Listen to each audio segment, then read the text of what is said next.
Mesdames, Messieurs, bonsoir. Merci de nous recevoir chez vous et bienvenue sur cette nouvelle édition d'information sur la télévision Labari. Cérémonie de clôture de la campagne de sensibilisation sur la lutte contre la délinquance juvénile initiée par la police nationale en collaboration avec les médias publics et privés de la capitale. C'était cet après-midi à la mutuelle de la garde et police nationale en présence de plusieurs invités. Le compte rendu de Asma Oseidou. Après cette semaine de sensibilisation sur la consommation des stupéfiants par les jeunes dans les écoles IFADA par la police nationale, l'heure est à présent au bilan. Pour cette cérémonie de clôture, le directeur de la sécurité publique et son adjoint ont tenu à remercier et à féliciter la police et les médias pour ce travail remarquable. Cette journée a été l'occasion pour moi de renouveler mes remerciements à l'endroit des partenaires qui ont pris en charge l'ensemble des activités relatives à cette sensibilisation. Mes remerciements vont spécialement aux médias qui ont accompagné la division tout au long de cette campagne de sensibilisation, aux jeunes qui ont organisé un sketch sur la consommation de la chicha en vue d'apporter leur contribution à la lutte avec l'encadrement des professionnels en la matière, aux influenceurs des réseaux sociaux qui ont animé leur page avec des images de cette campagne, aux partenaires de la division de la protection des mineurs et des femmes pour leur soutien multiforme, aux services de la police nationale qui ont contribué à la réussite de cette campagne. Mesdames et messieurs, chers participants, en choisissant de convier le procureur de la République près du tribunal de grande instance hors classe de Niamey et tous les services d'enquête, je pense que nous avons opté pour une approche de complémentarité et de synergie entre toutes les structures engagées dans la lutte contre la délinquance juvénile au Niger. Dans ce contexte, la coopération est essentielle entre tous les services chargés de l'application de la loi. Il est donc important de continuer à renforcer cette coopération et à mutualiser nos efforts. Je suis sûr que cette journée contribuera à susciter de nouvelles initiatives et à changer aussi le regard sur la prévention, vue comme l'un des piliers de la lutte contre la délinquance juvénile. Nous avons toutes les raisons de croire au succès de notre lutte. Au vu du programme, je tiens à réitérer à toutes et à tous mes remerciements au nom de la Direction générale de la police nationale pour votre participation active à cette campagne de sensibilisation.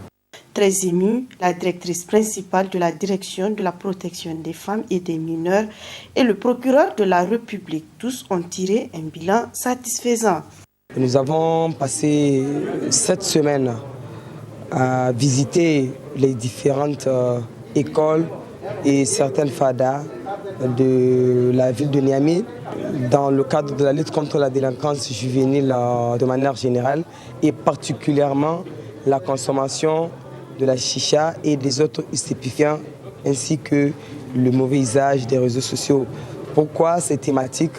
Parce que nous avons remarqué ces derniers temps une dérive de la part de cette jeunesse. Et le bilan a été très satisfaisant après cette semaine parce que nous avons constaté le changement pendant cette campagne.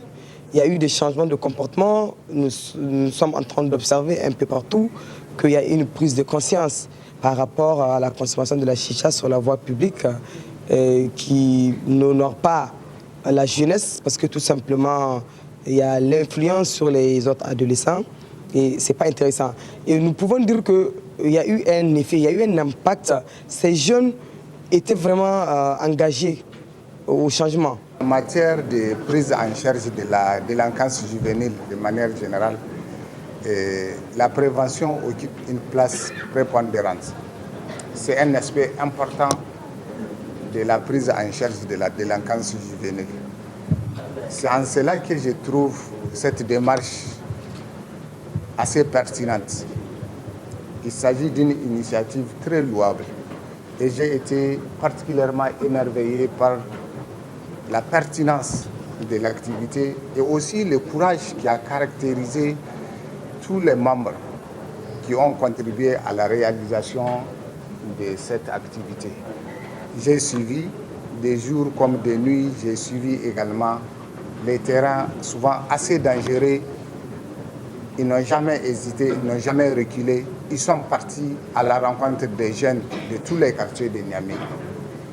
Le parquet a été particulièrement émerveillé par la pertinence de votre démarche et le courage aussi dont vous avez fait montre. Pour rappel, cette série de sensibilisation sur la délinquance juvénile dans la région de Niamey a ciblé 187 établissements scolaires et une soixantaine de FADA au titre de la région de Niamey. La police nationale a fait un communiqué de presse relatif aux activités de sensibilisation sur la délinquance juvénile, en particulier la consommation de la chicha dans la ville de Niamey après 7 semaines de sensibilisation dans les écoles et FADA.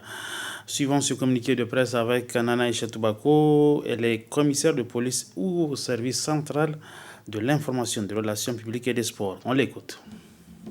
La police nationale, à travers la division de la protection des mineurs et des femmes, de la direction de la sécurité publique, avec l'appui de l'Office central de répression des trafics illicites de stupéfiants et du service central de l'information, des relations publiques et du sport de la police nationale, vient de clôturer sa campagne de sensibilisation axée sur la délinquance juvénile, particulièrement la consommation de la chicha et de la drogue dans la ville de Niamey. Lancée le 8 novembre 2021, cette campagne qui vise à réduire, voire à éradiquer le phénomène de la consommation de la chicha et des autres produits stupéfiants par les jeunes, a pris fin le 12 janvier 2022. Les équipes de la division de la protection des mineurs et des femmes de la direction de la sécurité publique se sont rendues sur le terrain avec les autres services, notamment l'Office central de répression des trafics illicites de stupéfiants, la direction de la logistique et des infrastructures, la direction de la police de la ville de Niamey, la direction du service central de l'information, des relations publiques et du sport, pour rencontrer les étudiants, les jeunes scolaires et les jeunes des FADA, pour discuter des conséquences de la consommation de la chicha, vulgariser les textes portant sur la législation des stupéfiants et la cybercriminalité au Niger, et celles sur les stratégies les mieux adaptées pour lutter contre ce fléau. La sensibilisation a touché les 5 arrondissements communaux de la ville de Niamey et a atteint les cibles suivantes. 187 établissements scolaires, 87 313 jeunes, dont 52 345 filles. Une soixantaine de FADA visités avec un effectif de 1108 jeunes sensibilisés.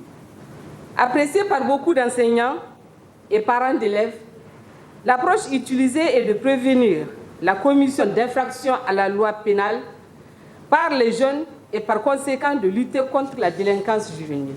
Cette campagne a permis de constater que la plupart des jeunes ignorent les méfaits associés à la consommation de la chicha qu'ils considèrent comme une mode. Les jeunes ont été largement sensibilisés sur les effets néfastes de la consommation de la chicha et des autres produits stupéfiants. Les autorités politiques et les partenaires doivent privilégier la prévention dans leur campagne de lutte contre ce phénomène. Sensibiliser le public en général et en particulier les jeunes en les amenant à prendre conscience des dangers auxquels ils s'exposent. Ceci constitue le moyen le plus efficace en matière de lutte contre les mauvaises pratiques liées à la consommation de la chicha et de la drogue. La police nationale saisit cette occasion pour informer l'opinion publique que ceux qui enfreindront à la réglementation subiront dorénavant la rigueur de la loi.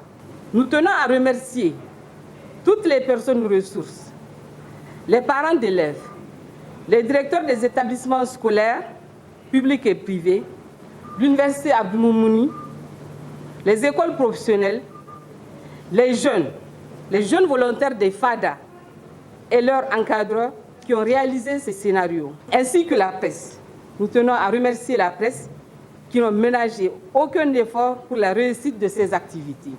Enfin, avec l'appui des partenaires, la police nationale entend poursuivre cette activité de sensibilisation dans les autres régions du pays. Car la lutte contre la délinquance juvénile, particulièrement la consommation de la chicha et de la drogue, doit être une action permanente et d'envergure nationale. C'est à ce prix, rien qu'à ce prix, qu'on peut espérer atténuer et même éradiquer ce phénomène. La suite de cette édition d'information, au-delà des sanctions de la CEDEAO, quelle sortie de crise pour le Mali?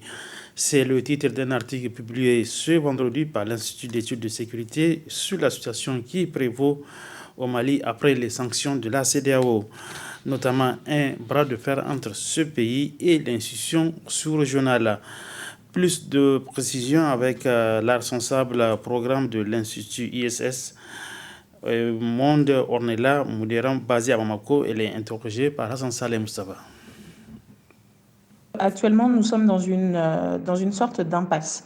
Depuis la proposition de prolongation de la transition faite par le gouvernement malien et la réaction de la CEDEAO qui a consisté à imposer des sanctions, le dialogue semble plus ou moins rompu.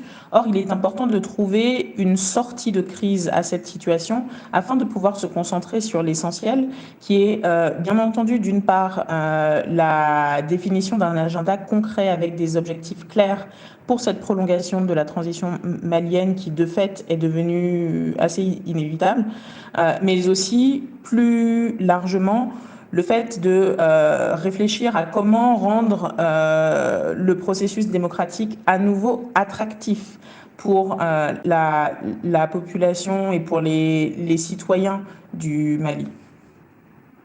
Qu'est-ce qui est essentiel aujourd'hui, selon vous, dans cette situation au Mali ?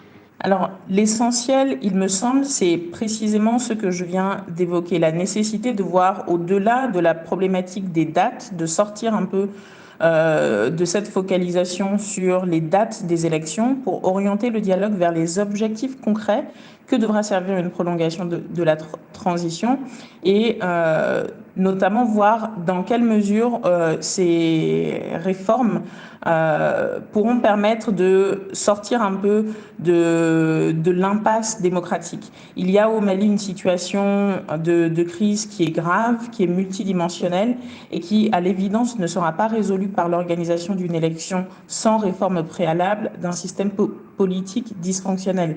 Cette solution, on l'a déjà essayée en 2013, elle n'a pas résolu les problèmes de fond et bien au contraire, elle a renouvelé les déficits de gouvernance nationale et débouché en 2020 sur une nouvelle crise post-électorale qui a mené au coup d'État. Reconduire la même formule risque tout simplement de détourner davantage les populations maliennes de la démocratie. Alors l'essentiel, il est peut-être là. Comment, non pas juste s'accorder sur un calendrier électoral, bien sûr il le faut, mais ça n'est pas suffisant. Comment surtout aller au-delà pour redonner du sens à ces élections en redonnant confiance aux Maliens dans leur système politique. Dans ce bras de fer, on voit que la CEDEAO est sérieusement critiquée au sein de l'opinion sous-régionale.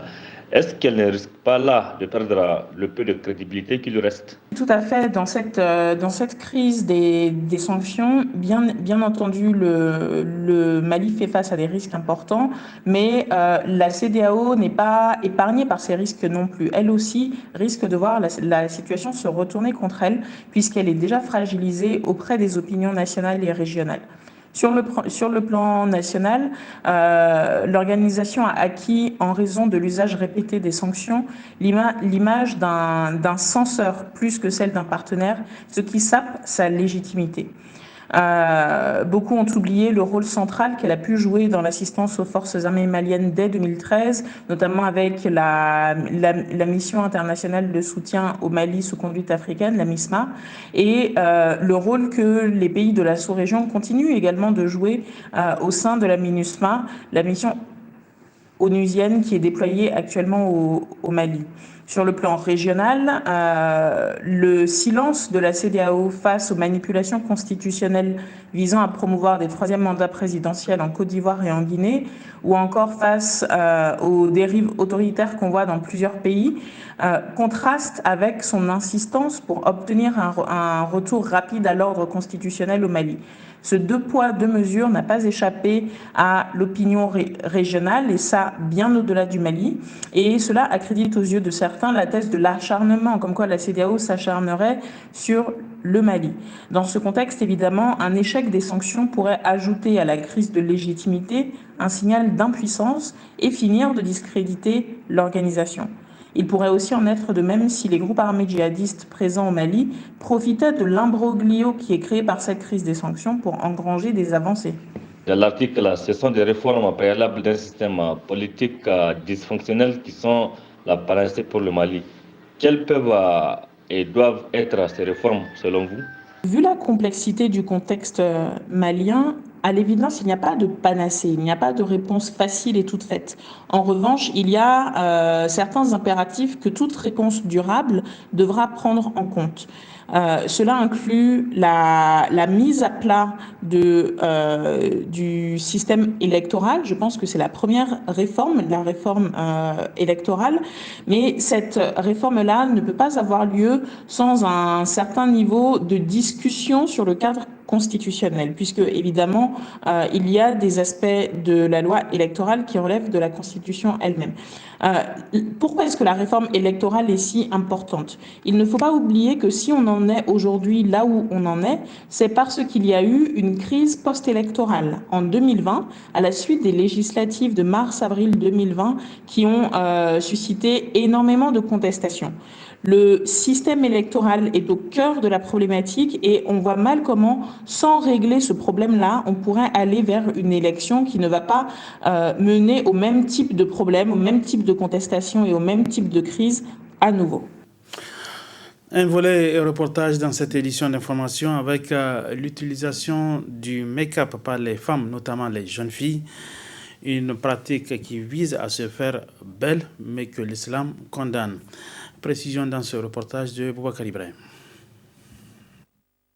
Make-up, un terme anglais qui désigne se faire maquiller et qui constitue la nouvelle tendance chez les dames ces dernières années à l'occasion des cérémonies.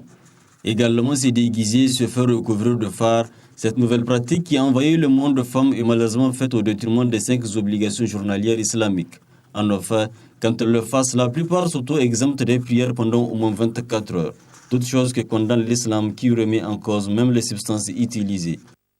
Nous louons Allah subhanahu wa ta'ala pour cette occasion dont il nous a dotés pour pouvoir un peu nous exprimer sur ce phénomène de la vie qui touche aujourd'hui nos femmes, le make-up, ce maquillage qui souvent trompe pas mal d'hommes dans le sens où on le fait pour s'embellir et jusqu'à certains qui vous connaissent peuvent ne même pas vous méconnaître à la fin parce que ça transforme la personne en une autre. C'est vrai que ça fait belle, mais du point de vue islamique, sachant que d'abord, il est interdit à la femme de se maquiller pour sortir, surtout la femme mariée. Si le maquillage doit être fait pour uniquement dehors, cela est interdit islamiquement. Donc on doit se maquiller, se pomponner pour son mari. Maintenant, dans ce cadre donc, islamique, même si on doit se maquiller, l'islam nous enjoint à prier 5 fois par jour dans les conditions que nous connaissons. 5 prières quotidiennes qu'on doit respecter à temps. Un maquillage que tu fais qui t'empêche de faire cela, dès lors, devient haram. Une autre chose par rapport au make-up, surtout les substances qui sont utilisées. Du point de vue des ulémas, ces substances-là, on doit s'accorder de la laïcité, que c'est des choses, des substances licites du point de vue islamique qui sont utilisées pour les produits de make-up. Dans le cas où ces substances-là ne sont pas du tout, sont des substances qui sont, comment ça s'appelle, prohibées du point de vue de l'islam. On ne doit même pas, c'est-à-dire dans le sens du haram. Il y a des substances comme la gélatine de porc qui existent dans bien de produits cosmétiques. Donc en ce sens que si la personne utilise ce genre de substances pour faire le make-up, déjà il lui est interdit de toucher à cela. Ari Yakuba appelle par ailleurs à la clairvoyance de ces dames pour se maquiller en se conformant aux obligations religieuses. C'est qu'on a à dire à nos sœurs, à nos femmes qui font ce maquillage et qui prennent toute une journée parce que le coût du maquillage ou le temps que ça a pris, elle ne veut pas le défaire, même pour quelque chose de plus important que la prière, l'acte d'adoration que Allah nous a enjoint. En ce temps-là, je conseillerais à nos sœurs de ne pas aller vers le maquillage. Pour la prière, qui sera le premier acte sur lequel on sera interrogé, on doit sacrifier tout. Quel que soit le temps, quel que soit ce que tu fais, quand il est temps de prière, sauf dans certaines circonstances, on doit répondre à cet appel-là. Il est à noter que les avis des hommes divergent sur la question, mais quoi qu'il en soit, ce n'est pas le maquillage en tant que tel qui est mis en cause. La fin de cette édition d'information avec cette brève en sport, retenez que dans le cadre de la phase retour de la Super League de football du Niger, la SL, un choc a eu lieu cet après-midi à Niamey. Il a opposé les Lions de la Kouroussou contre les Verts du Nouveau Marché. Score final 1-0 en faveur des Rouges et Blancs de la Kouroussou. Et c'est cette brève que prend fin cette édition. Mesdames, Messieurs, merci à vous de l'avoir suivi. Bon début de week-end à tous. Bonsoir.